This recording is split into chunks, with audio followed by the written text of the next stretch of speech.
Everyone. तो आज हम बात करेंगे एंड के बारे में। एंड का यूज़ आपने बहुत सारे सेंटेंस में देखा ही होगा। जो एंड है वो एक कंजक्शन होता है जो दो सेंटेंस को जोड़ने का काम करता है, या फिर दो सेंटेंस में सब्जेक्ट को ऑब्जेक्ट को किसी भी चीज़ को हम जोड़ने का काम एंड को यूज़ करके करते हैं। अगर एग्जाम्पल देखें लाइक ही एंड शी, या फिर हर एंड हिम,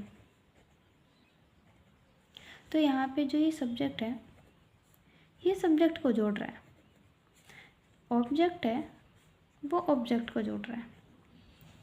और हम एंड का यूज़ करते भी ऐसे ही है। हम सब्जेक्ट को ऑब्जेक्ट के साथ नहीं जोड़ सकते, सब्जेक्ट को सब्जेक्ट के साथ जोड़ेंगे, ऑब्जेक्ट को ऑब्जेक्ट के साथ। और अगर बाई चांस यहाँ पे हर लिखा भी है किसी भी सेंटेंस में लाइक ही एंड हर, तो हम हर को करेक्ट करेंगे, इसे काट के यहाँ पे शी करेंगे, क्योंकि ही और शी सब्जेक्ट होते हैं और सब्जेक्ट का सब्जेक्ट से ही कंपेयर हो सकता है। अब हम बात करते हैं अगर हम एंड के बाद नॉट यूज़ करें लाइक एंड नॉट सेंटेंस में, तो क्या ये तब भी कंजक्शन का ही काम करता है? नहीं, तब भी ये एंड कंजक्शन का काम नहीं करता है। एंड नॉट एक प्रेपोजिशन बन जाती है। एंड जो है वो कंजक्शन का काम करता है, बट एंड नॉट वो प्रेपोजिशन का काम करता है। और प्रेपोजिशन के बाद हम ऑब्जेक्ट लेते हैं, तो एंड नॉट के बाद हमेशा ऑब्जेक्टिव केस आएगा। लाइक यहाँ पे तो जब हम कंपेयर कर रहे हैं ही का और शी, तो एंड के बाद सब्जेक्ट आ रहा है, यहाँ पे एंड के बाद ऑब्जेक्ट आ रहा है। बट जब हम एंड या नॉट यूज़ करेंगे तो यहाँ पे 100% ऑब्जेक्ट ही आएगा, यहाँ पे सब्जेक्ट नहीं आ सकता। हम सेंटेंसेस हेल्प लेके इस चीज़ को समझते हैं। ही एंड नॉट, ये डॉट कंसिडर मत करना, आई या फिर मी हैव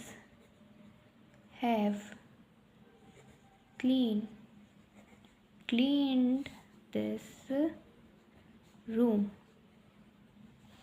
इन सेंटेंस में यहाँ पे एंड नॉट हमने यूज़ किया है, तो हम इसके बाद आई का यूज़ करेंगे या फिर मी का।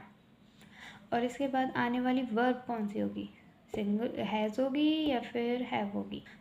हम इस सेंटेंस में मी का यूज़ करेंगे, हम इस सेंटेंस में आई का यूज़ नहीं करेंगे, क्योंकि ये एक प्रेपोजिशन है, इसके बाद हमें ऑब्जेक्ट लेना होता है।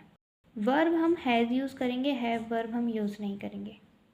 वैसे ये मैंने अपनी एक वीडियो में प्रेपोजिशन की में एक्सप्लेन भी किया है कि हम ये वाली वर्ब क्यों यूज़ करते हैं, बट मैं यहाँ भी बता देती हूँ कि एंड नॉट जब प्रेपोजिशन बन जाती है और प्रेपोजिशन के बाद जब ऑब्जेक्ट आता है, तो ये जो वाली चीज़ है ना, प्रेपोजिशन प्लस में ऑब्जेक्ट, ये एक्स्ट्रा इन्फॉर्मेशन होती है।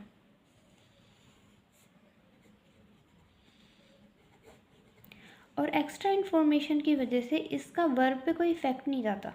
तो जो पहले हमने सब्जेक्ट लिया है ना, हम उसी के अकॉर्डिंग वर्ब यूज़ करते हैं, ना कि यहाँ पे जो ऑब्जेक्टिव केस आता है उसके अकॉर्डिंग। ओके,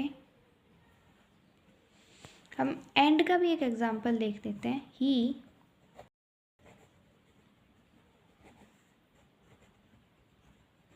तो आपको इस सेंटेंस में बताना है कि अब हम क्या यूज़ करेंगे। अब हम यूज़ करेंगे आई का, मी का यूज़ नहीं करेंगे, क्योंकि अब जो ये एंड है ये कंजक्शन का काम कर रहा है, और इसके बाद आई आएगा, और इसके बाद आने वाली वर्ब होगी हैव, क्योंकि जो बाद में आने वाला सब्जेक्ट होता है उसके अकॉर्डिंग वर्ब यूज़ की जाती हैं। यहाँ पे हम आई के अकॉर्डिंग वर्ब का यूज़ करेंगे, जो कि वर्ब के नियर होता है। ओके।